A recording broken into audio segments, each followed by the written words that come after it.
So, hi everyone, welcome back to my YouTube channel once again. So, in this lecture, I am discussing the topic management and ethics, which comes under the FCI and AGM technical part, and the overall weightage of this topic is 45 marks. See, why I am discussing this topic? Because it contains 45 marks which you can easily achieve if you have go through to all the topics, and it contains only logical reasoning, that how to think, and let you to think what describe the most. So yeah, that's why I am going to deal with this topic. So coming on the syllabus, first it contains general management. So first is introduction and characteristics of management, objective and nature, functions, principles, process, early classical approach, new classical and modern approach, role of a manager in an organization. So what is management? Management क्या है?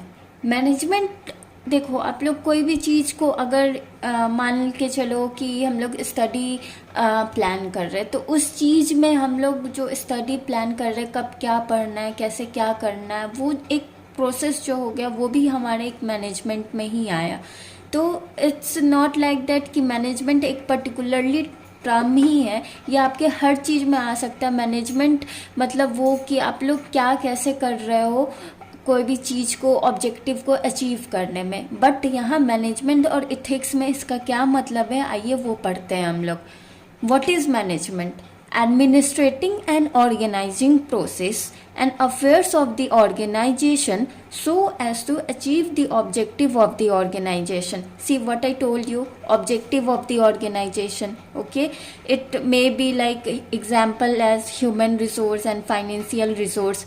And management एक continuous cycle है जो background में run होते रहता है. मतलब ऐसा नहीं है कि आप लोग कुछ कर रहे हो तो वो चीज़ तो मैनेजमेंट में चल ही रहा है ना. मान के चलो कि आप लोग कॉलेज रूट डेली कॉलेज आ रहे, तो वो भी एक मैनेजमेंट हो गया कि हम लोग सुबह उठ रहे हैं, ब्रेकफास्ट कर रहे हैं, ब्रेकफास्ट से फिर अपने क्लासेस जा रहे हैं, क्लासेस में लेक्चर्स ले रहे हैं, कोई लेक्चर्स नहीं ले रहे हैं, बंक कर रहे हैं. तो ये भी एक मैनेजमेंट का ही प्रोसेस हुआ कि 9 से 4 हमारा मैनेजमेंट है कि हम लोग को कॉलेज क्लास अटेंड करना है. Moving on, management has 5 basic terms, that is process, activities, multidisciplinary, science and art. Process. What is process? Process is social in nature because it involves lot of interaction. Okay? Process एक ऐसा चीज़ हो गया कि interaction involve कर रहा है. Like अगर हम लोग पढ़ रहे तो हम लोग को उस पढ़ने के दौरान हम लोग को पेन चाहिए होगा, पेपर चाहिए होगा, या कुछ भी एडिशनल हम लोग का चीज़ जो हो गया वो प्रोसेस में आ गया कि उस चीज़ को फुलफिलमेंट में हम लोग पहले सोच रहे हैं कि हम लोग को क्या क्या लेना है. ठीक है, तो वो प्रोसेस में आ रहा है. ये कंटिन्यूअस साइकिल है और इसमें कोई डिमार्केशन नहीं है, मतलब कोई फॉलिंग नहीं है, कोई कुछ, मतलब इसका हमेशा अप ग्रोथ ही होगा प्रोसेस में. Okay, so second one is activities. Activities में हमारा इन्फॉर्मेशन आ रहा है, इन्फॉर्मेशन से उस इन्फॉर्मेशन के बाद हम लोग डिसीज़न ले पा रहे हैं, और डिसीज़न लेने के बाद हम लोग का वो इंटरपर्सनल हो रहा है. ठीक है, मल्टीडिसिप्लिनरी भी है, कह सकते हैं code of conduct for managers, branch of knowledge for managing resources. इसलिए मल्टीडिसिप्लिनरी है कि इसके लिए पर्टिकुलर एक आदमी हम लोग को नहीं चाहिए कि यही कर सकता है. कोई भी आदमी कर सकता है, कोई भी मैनेजमेंट का प्रोसेस में हिस्सा ले सकता है, या कोई भी उस मैनेजमेंट को करने के लिए कैपेबल है. तो ये मल्टीडिसिप्लिनरी है, हर के लिए है. और मैनेजमेंट को हम लोग साइंस भी कह सकते हैं. यू नो दैट फ्रेज कि management is both an art and science. So yeah as well science को हम लोग प्रैक्टिकल दौर से हम लोग देखते हैं. मतलब कोई भी साइंस का हम लोग प्रैक्टिकल वे में सोचते हैं कि होगा. तो या मैनेजमेंट एक साइंस भी है. As it say, universally acceptable principles, experimentations and observation, cause and effect relationship, test of validity. Science है तो आर्ट भी होगा ही. प्रैक्टिकल नॉलेज इसमें ज़रूरी है, पर्सनल स्किल, क्रिएटिविटी, परफेक्शन, ये सब चीज़ चाहिए होगा, तो ये आर्ट भी है। Now coming on the topic management process. See, management process को बहुत सारे लोगों ने अपने अपने तरीके से डिफाइन किया। First one is Henry Fayol. Henry Fayol का क्या स्टेटमेंट है, let's discuss it. Henry Fayol said that to manage is to forecast and plan, to organize, to command and to control. और हेनरी फेयल का ही 14 principles management में दिया हुआ है। Guys सी, इस 14 प्रिंसिपल को मैंने एक मतलब प्रीवियस ईयर क्वेश्चन में देखा है। हेनरी फेयल के द्वारा 14 प्रिंसिपल्स क्या थे, वो एक ऑप्शंस में भी मतलब क्वेश्चंस में आया था कि what are the principles of Henri Fayol. तो गाइस 14 प्रिंसिपल हेनरी फेयल का याद रखना है हमें, क्या क्या है मैं आगे डिस्कस करूंगी इसमें। Henry Fayol, he is also the father of administrative management. Coming on the second one, Luther Gulick. Luther Gulick has given a keyword POTSCORV, okay, where P stands for planning, O for organizing, S for staffing, D for directing, CO for coordination, R for reporting, B for budgeting. Okay. Third one is Kuntz and O'Donnell. Most widely used इसका होता है। So it given that planning, organizing, staffing, directing and controlling. अब ये पांचों का हम लोग brief में डिस्क्राइब करेंगे। ओके, तो फंक्शन ऑफ मैनेजमेंट प्लानिंग क्या है? प्राइमरी फंक्शंस होते हैं इसमें। ऐसे आप लोग के साथ क्वेश्चन कर सकता है कि मैनेजमेंट प्लानिंग का मतलब what is the function of management planning, और 4 ऑप्शन रहेंगे कोई भी, तो आपको ऑप्शन करेक्ट करना पड़ेगा कि कौन सा है। तो इसमें क्या क्या आता है मैनेजमेंट प्लानिंग में, देखते हैं। प्राइमरी फंक्शंस आता है, ऑब्जेक्टिव्स आता है। ऑब्जेक्टिव्स मतलब गोल्स के, हमारे गोल्स क्या हैं उस प्लानिंग में। कोई भी चीज़ होगा तो पहले तो हम लोग प्लानिंग करेंगे ना, मतलब मैनेजमेंट क्या है, पहले प्लानिंग से स्टार्ट होता है। तो प्राइमरी फंक्शंस आएंगे, प्राइमरी फंक्शंस के बाद उसके गोल्स आएंगे, इस्टेब्लिशिंग प्लानिंग प्रीमिस, फिर रिसोर्स हम लोग के पास कैसा क्या है उस अकॉर्डिंग हम लोग प्लान करेंगे अपने गोल्स को।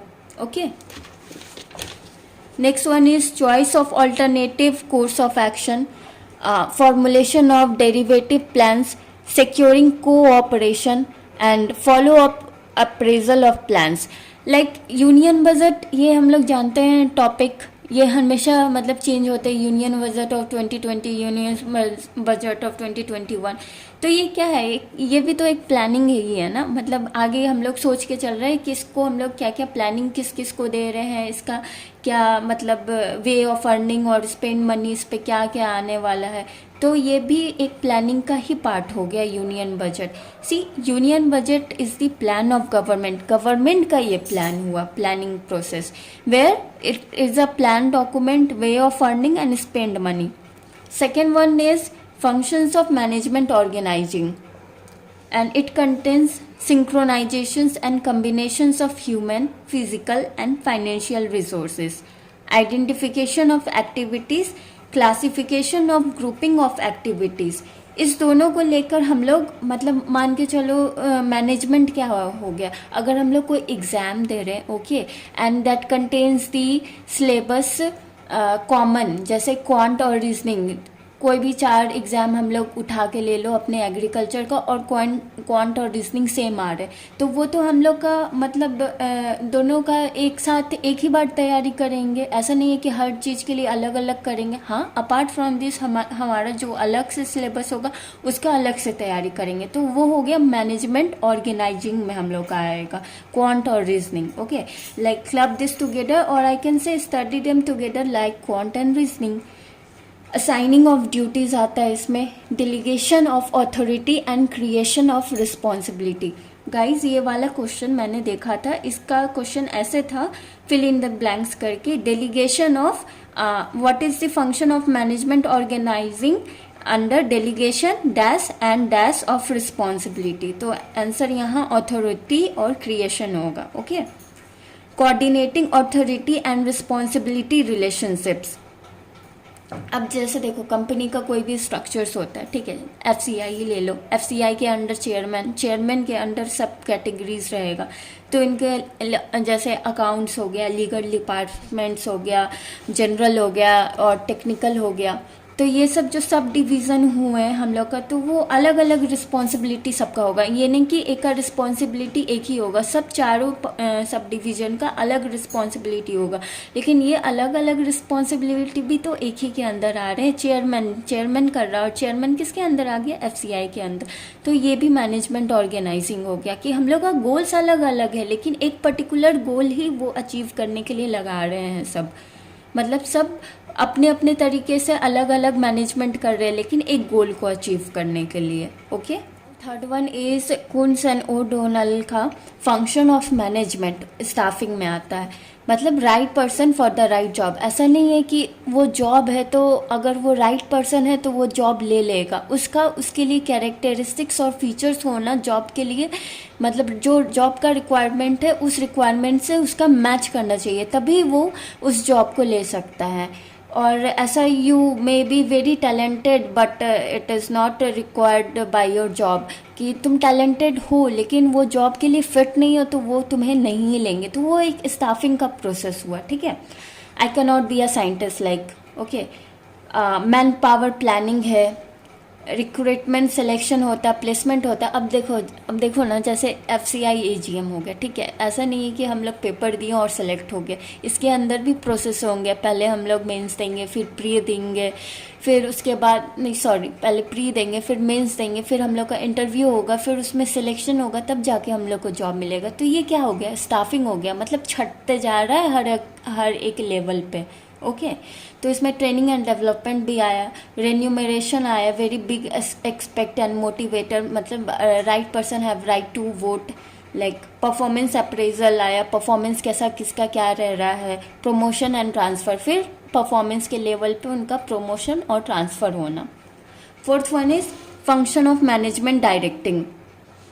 It contains supervision, motivation, leadership and communication. Fifth one is functions of management controlling, measurement of accomplishment against standards, establishment of standard performance, measurement of actual performance, comparison of actual performance with the standards and then find out deviation, corrective actions। देखो इसका मतलब generally meaning यही होता है कि मान के चलो हम लोग 6 घंटा का अपना स्टडी का प्लान रखें कि हम लोग को 6 घंटा पढ़ना है, बट हम लोग उस 6 घंटे में फेल हो गए, हम लोग 1 घंटे भी उस 6 आवर्स में अपने स्टडी पे नहीं दे पाए, तो ये तो पूरी हम लोग का फेलर हो गया ना, कि उस 6 घंटा को हम लोग यूटिलाइज नहीं किए। तो ये कंट्रोलिंग हो गया, मतलब हम लोग सोचे भी फिर हो नहीं पाया, एंड उसका डेविएशन क्या निकलेगा, तो उसको करेक्शन हम लोग कैसे करते, तो वही चीज़ हम लोग का कंट्रोलिंग में आ जाता है। ओके अब नाउ मैंने बोला था कि 14 प्रिंसिपल्स है मैनेजमेंट का, आप लोग को याद होगा 14 प्रिंसिपल्स ऑफ मैनेजमेंट किसने दिया? हेनरी फायोल ने। ओके इसमें ऐसा नहीं है 14 जो मैनेजमेंट है मैं अभी जो पढ़ूंगी तो इसका कोई ऑर्डर और रैंकिंग होगा, आप लोग कोई भी ऑर्डर कोई भी रैंकिंग से इसका ले सकते हो, ठीक है।